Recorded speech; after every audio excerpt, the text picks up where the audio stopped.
오늘 설교의 성경 본문 제가 봉독하겠습니다. 신약 성경 사도행전 1장 4절부터 11절까지입니다. 거룩하신 하나님의 말씀입니다. 사도와 함께 모이사 그들에게 분부하여 이르시되 예루살렘을 떠나지 말고 내게서 들은 바 아버지께서 약속하신 것을 기다리라.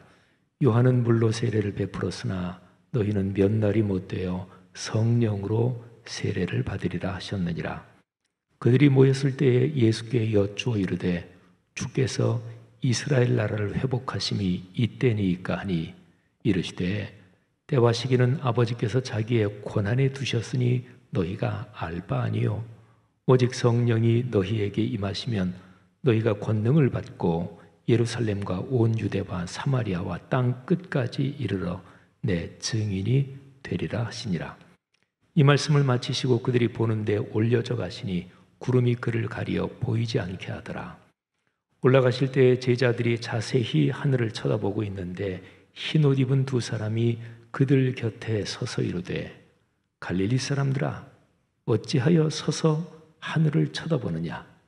너희 가운데서 하늘로 올려지신 이 예수는 하늘로 가심을 본 그대로 오시리라 하였느니라. 아멘. 오늘 설교 말씀을 통해서 하나님께서 여러분 각 사람의 마음에 깊이 말씀해 주시기를 바랍니다. 또 하나님께서 들려주신 그 음성이 여러분의 삶에서 성취되는 축복이 있기를 주의 이름으로 축원합니다. 외국에 나가서 여행이든 또는 유학이든 외국에 나가서 언어가 되지 않아서 어려움을 겪으신 분들이 있을 것입니다. 저도 그런 경험이 있습니다. 제가 독일에서 유학하던 때에 있었던 일화입니다. 한참 어학을 공부하는 중에 한 번은 독일 보훔대학교 그 우니센터에 있는 슈파르카세라고 하는 그 은행에 들렀습니다. 제 구자가 그 은행에 있었습니다. 제 통장으로 송금이 들어온 상황을 알기 위해서 창구에 가서 송금 내역 확인서를 달라고 했습니다. 그런데 송금을 확인하는 서류가 독일어로 아우스축입니다. 이 단어는 두 단어가 붙어서 된 건데 아우스, A-U-S 이거는 어떤 단어 앞에 붙어서 어디에서부터 밖으로 또는 어디에서 뽑는다, 뺀다 이런 뜻을 갖고 있는 단어입니다. 그 다음에 뒤에 있는 쭉이라는 단어 Z-U-G 이 단어는 기차란 뜻입니다.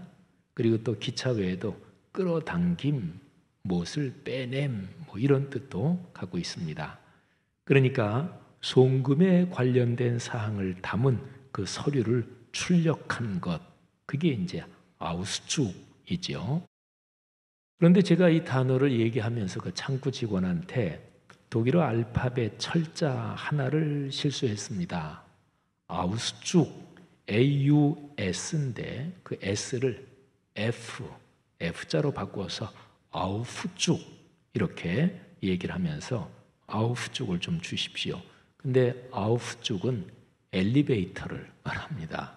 그 AUF가 못못 위에 또는 위를 향하여 이런 뜻을 가지고 있는 그 앞에 붙는 말이거든요.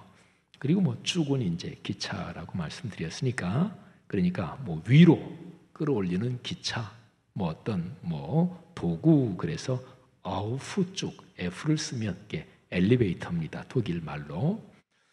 그러니까 아주 어처구니 없는 실수를 한 거죠. 제가 창구에 가서 송금 내역 확인 서류 주십시오. 그렇게 해야 될 거를 제 엘리베이터를 주십시오. 이렇게 했으니까요. 근데 창구 담당 직원이 그냥 웃으면서 송금 관련 서류를 제게 줬습니다. 근데 저는 그때까지도 몰랐어요. 잘못했는지. 근데 서류를 받고 지금 기억이 아마 돌아서서 나오면서 아우프축이 아니고 아우스축이지. 그거를 제가 알았던 것 같습니다. 이 정도 실수면 재밌는 사건이죠. 자, 제가 얘기 하나를 더 해드리겠습니다. 자, 어느 부부가 오랜만에 미국에서 귀국한 20대 아들과 함께 이순신 장군이 활동했던 저 전라도 그쪽을 자동차로 여행하고 있었습니다. 근데 이 부부는 영국과 미국에서 쭉 공부를 하고 그래서 한국어보다 영어가 더 익숙한 부부였고, 그리고 그 아들을 또 어려서부터 영어로 교육을 받았습니다. 근데 엄마는 한국어에 아주 능숙하고요. 그 아버지하고 아들은 한국어도 능숙하긴 합니다만은 영어만큼은 아닌, 뭐 이제 가족이 전부 다 이제 한국 사람인데요. 근데 이제 승용차를 타고 가면서 앞자리에 아버지와 아들이 앉았고, 또 뭐 한 사람이 이제 운전을 하고, 엄마는 이제 뒷자리에 앉아 있었습니다. 그런데 가다가 아들이 길가에 어떤 표지판 글씨를 보고서 아버지한테 질문을 했습니다. 아빠, 2층 무공이 뭐예요? 그래서 아빠가 듣고 2층 무공? 뭐 건물 2층에서 무슨 뭐 무술을 가르치는 곳인가? 이렇게 대답을 합니다. 근데 뒷자리에 앉아있던 엄마가 웃음이 나오려는 거는 겨우겨우 참고 그러면서 진지하게 설명을 했습니다. 옛날 조선시대 때 어떤 사람이 공로를 세우고 이제 죽고 나면 임금님이 이름을 내려주는데, 그 임금님이 죽은 뒤에 그 공로를 인정해서 내리는 이름을 시호라고 하는데, 근데 이순신 장군이 돌아가신 뒤에 임금님께서 내리신 시호가 충무공이야. 그러니까 이순신 장군님의 성 그리고 그 시호를 붙여서 이충무공 이렇게 써 있는 거야. 그러니까 아들이 뭐 아버지도 그렇고 아들도 그렇고 한국 역사에 대한 지식이 많지 않았던 터라 이순신 장군은 알고 있는데 충무공 이거는 이제 몰랐던 거지요. 그러니까 어머니가 그 엄마가 참 지혜롭게 대답을 잘한 거지요. 근데 이제 자동차가 이렇게 지나가고 있으니까 어디에 뭐 이충무공 이렇게 써 있는 거를 아들은 그냥 얼핏 보고 2층 무공 이제 이렇게 읽었고, 그리고 이제 아버지도 그걸 몰랐고 2층에서 무슨 뭐 무술을 가르치는 건가 그렇게 대답했는데 엄마가 대답을 아주 지혜롭게 잘한 거지요. 뭐 예를 들어서 엄마가 아이고 당신도 그렇고 너도 그렇고 아유 그것도 모르냐 뭐 이렇게 말하지 않고 그냥 진지하게 잘 설명을 해준 거지요. 참고로요, 충무공이라는 시호는 주로 무신들에게 이렇게 내리는 시호인데요, 조선시대에 충무공이라는 시호를 받은 분은 이순신 장군 한 분만이 아니고요, 모두가 9분이 이 충무공이라는 시호를 받았습니다. 자, 재미있는 말 실수는 삶에 웃음을 주고 즐거움을 줍니다. 그리고 사람이 유머를 할 때 언어를 가지고 언어 유희, 그런 유머도 많이 하죠. 참 좋은 것입니다. 그런데 그런 거는 괜찮은데요, 서로의 생각의 시각 자체가 다르거나 오해가 쌓여 있을 때, 또는 사람 중에서 남의 말을 도무지 잘 안 듣는 사람이 있잖아요. 또는 고집이 세서 말이 통하지 않는 경우, 이런 경우는 뭐 즐거울 리가 없지요. 아주 심각하게 힘든 경우지요. 더구나 그렇게 말이 통하지 않는 사람이 늘 만나야 하는 관계일 경우, 그때는 문제가 진짜 심각해지는 것이지요. 말이 안 통한다, 부부 사이가 틀어지는 가장 큰 몇 가지 원인 중에 하나도 말이 통하지 않는다, 이런 거고요. 뭐 부부지간만이겠어요. 모든 인간 관계에서 말이 통하지 않는다, 이러면 이게 이제 사실은 거의 이게 안 좋은 경우로, 최악의 경우로 계속하는 거죠. 자, 말이 통하지 않을 때 보통 사람들은 어떻게 하나요? 보통은 상대편을 설득하려 합니다. 뭐 논리가 강한 사람이라면 자기 논리를 내세워서 설득하든지, 또는 내가 가진 지위나 어떤 힘으로 상대방에게 나의 주장을 밀어붙입니다. 그러면 해결이 깔끔하게 되나요? 아니죠. 관계가 더 멀어지고 또 갈등은 더 심해집니다. 지혜로운 사람은 이럴 때 설득하려거나 또는 밀어붙이지 않습니다. 지혜로운 사람은 상대방이 하는 말이 되지 않아도, 그러니까 말이 되지 않는 말에도 진지하게 귀를 기울입니다. 어리석은 질문이라도 잘 헤아려 듣고 현명하게 대답을 해주고 또는 차분하게 대답을 해줍니다.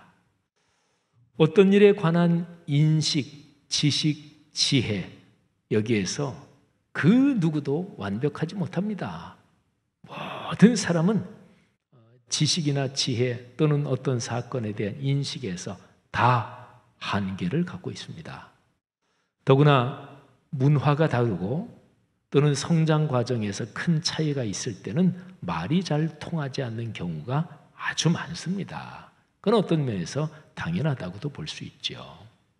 자, 그러면 거꾸로요. 말이 통한다. 이것처럼 행복한 일이 없습니다. 여러분 주변에서 누구하고 얘기하면 참 재미있어. 그 사람하고는 말이 통해. 이거는 사람의 삶에서 굉장히 중요한 일이고 행복한 일이죠. 내가 어리석은 말을 하거나 또는 내 말의 논리나 내용이 부족한데도 내 얘기를 경청해 주는 사람이 있는 것, 이거는 삶의 큰 축복입니다. 더구나 그 사람이 나를 깊이 아끼고 사랑해 주면서 어떤 때는 무조건 나를 지지해 주는 것, 이거는 얼마나 큰 힘이 되는 것인지 모릅니다. 경청하는 것, 배려하는 것, 이해해 주는 것, 지지해 주는 것, 관용하는 것, 또 공감하는 것, 이런 덕목이 삶에서 아주 중요합니다. 그러니까 인간관계의 보석들 같은 그런 덕목입니다. 성경의 가르침에 근거한 기독교 신앙에서도 역시 마찬가지입니다.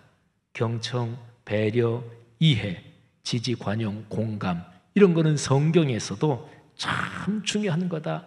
그리스도인의 덕목이다. 이렇게 가르치고 있는 거지요. 사랑하는 여러분, 그리스도인으로서 여러분의 삶의 여정에서 이런 덕목이 늘 더 깊어지기를 주님의 이름으로 축복합니다. 여러분이 이런 덕목에서 더 풍요로워져서 주변 사람에게 존경을 받고 사람들의 마음을 얻고 그래서 살아가면서 계획하고 진행하는 일이 형통하시기를 주님의 이름으로 축복합니다.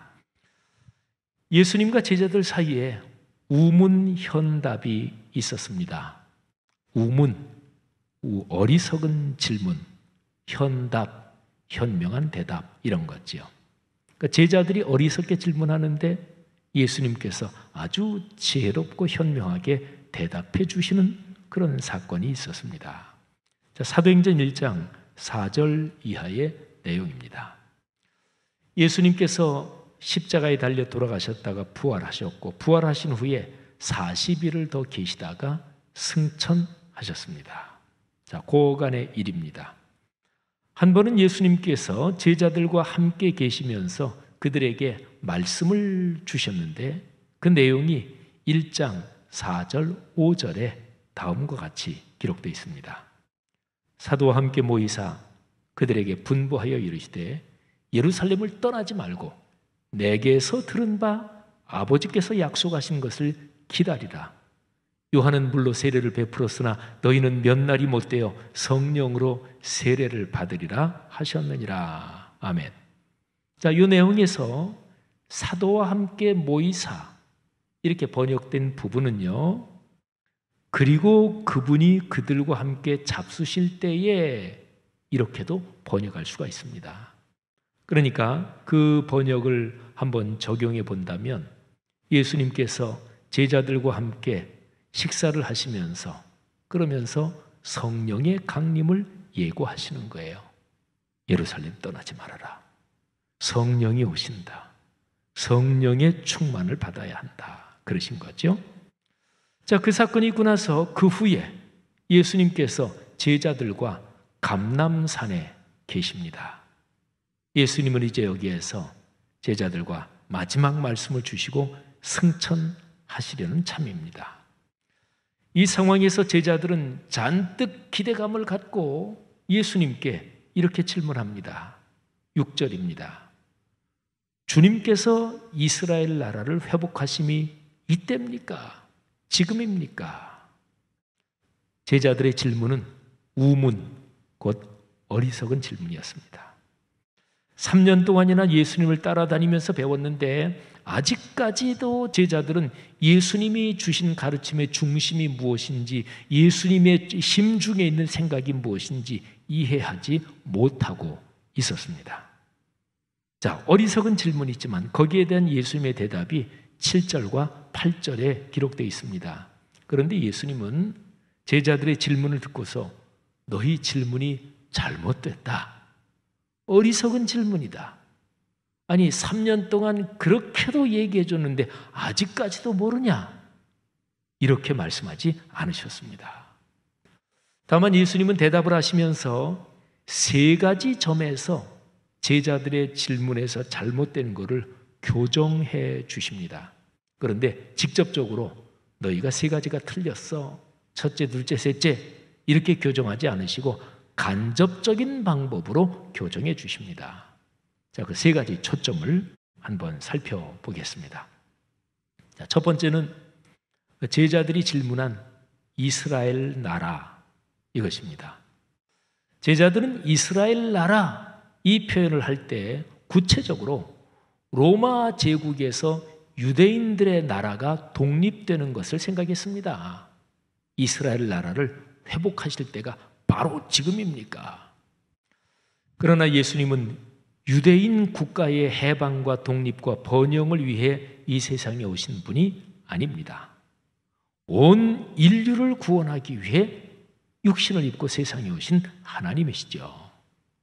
유대인 혈통으로 구성된 이스라엘 나라가 아니라 예수님을 그리스도로 믿는 사람들로 구성된 하나님 나라, 이스라엘 나라가 아니라 하나님 나라가 예수님의 관심사였습니다.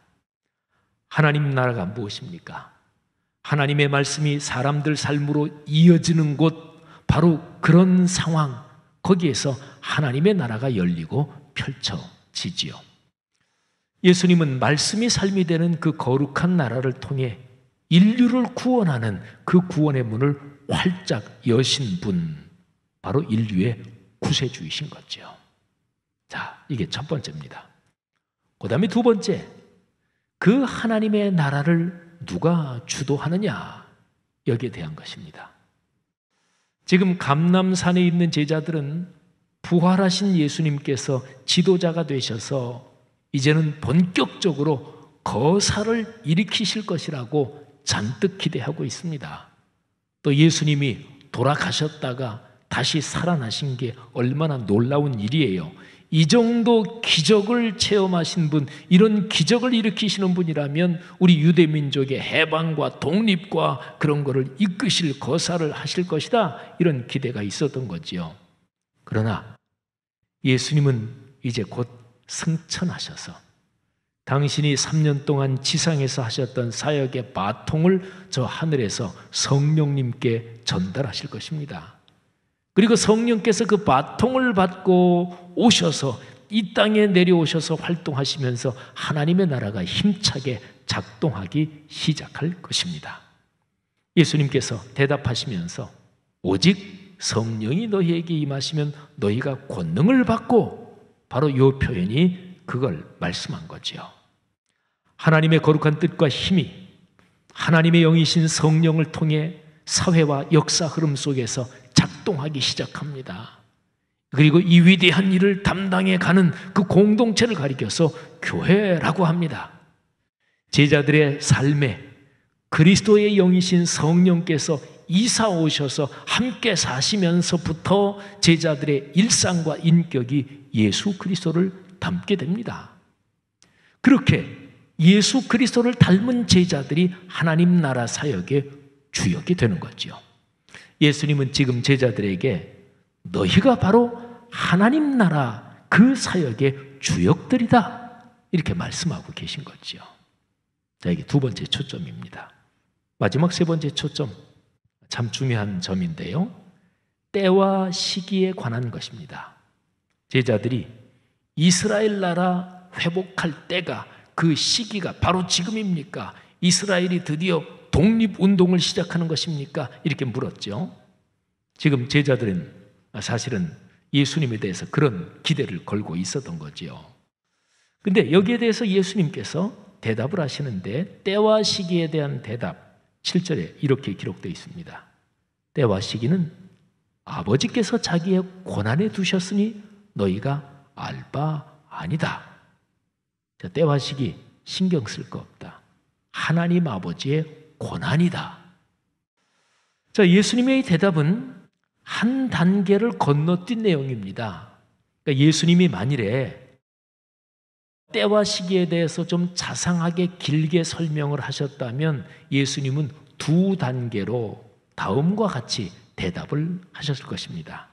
제가 한번 그거를 상상해서, 가정해서 예수님이 대답하는, 자상하게 대답하는 그 내용을 한번 구성을 해봤습니다. 너희 질문에 내가 두 단계로 대답해야 되겠다. 자, 첫째, 너희는 지금 유대인 혈통의 이스라엘 국가에 대해서 물었는데 내 관심과 목적은 그게 아니다. 내 관심과 목적은 하나님의 나라다.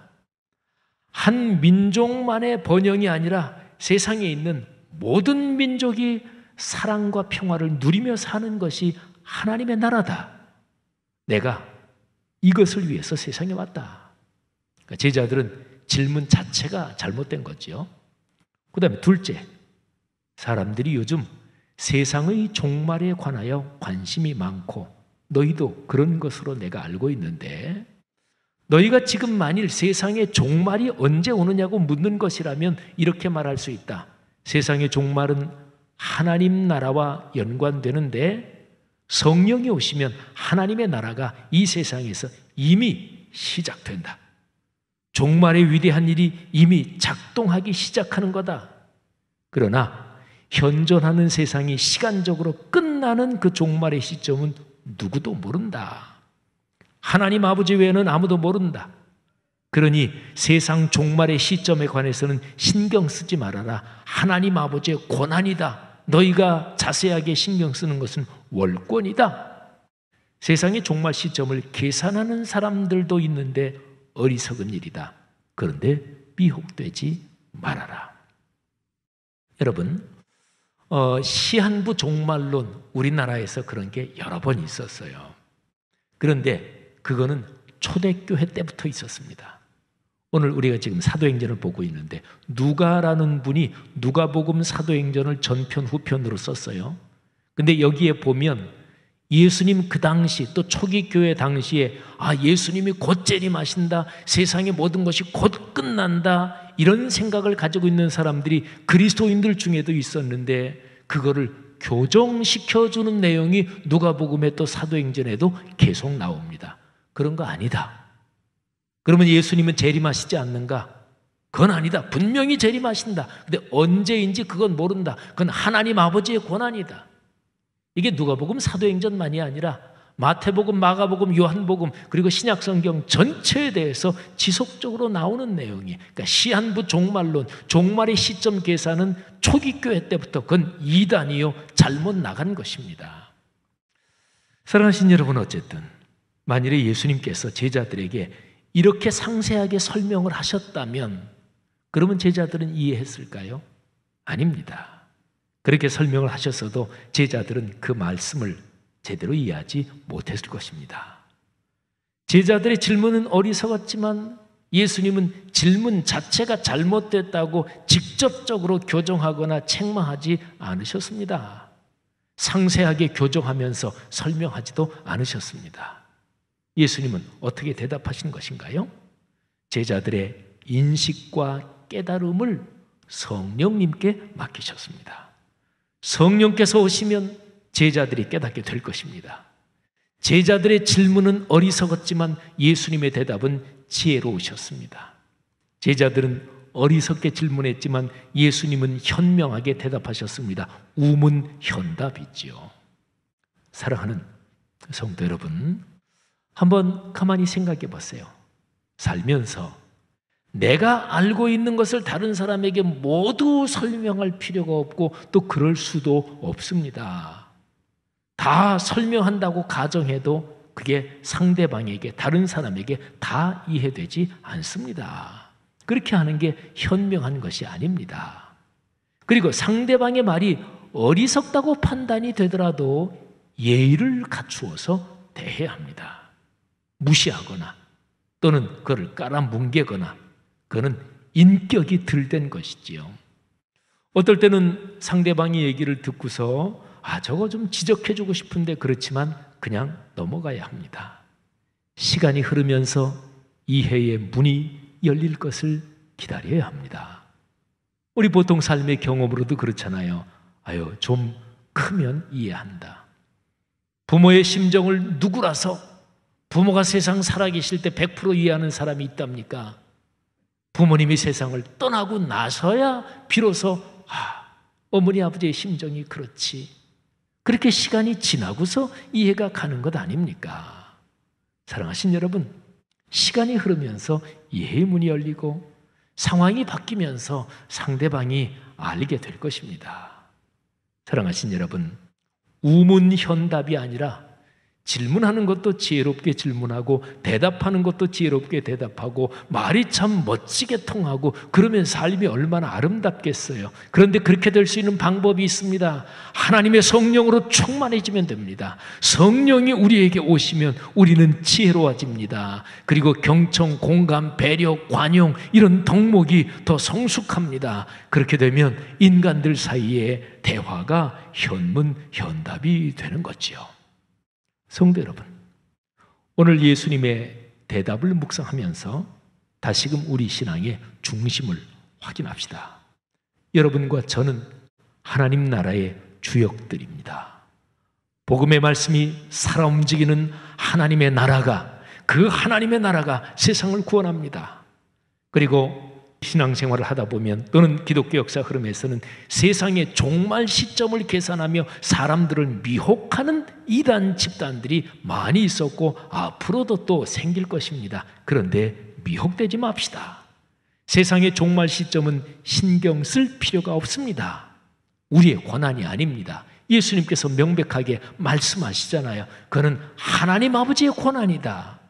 거기에 깊이 들어가고 신경 쓰는 것은 영적인 월권이고 거기에서 타락이 일어나고 교만이 일어납니다.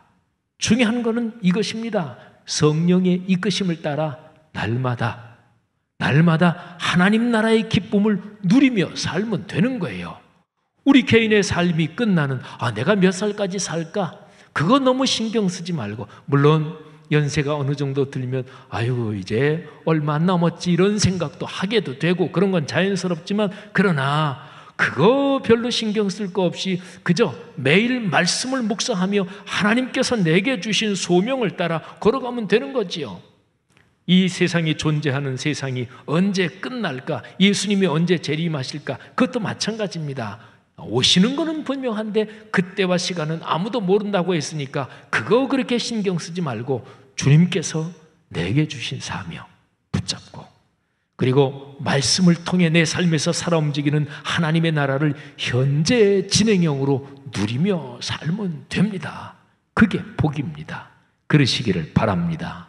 사랑하신 여러분, 이번 한 주간 동안에 꿈새 하프타임을 통해서 하나님께서 그렇게 성령님과 동행하는 복을 여러분에게 넉넉하게 주시기를 주의 이름으로 축복합니다.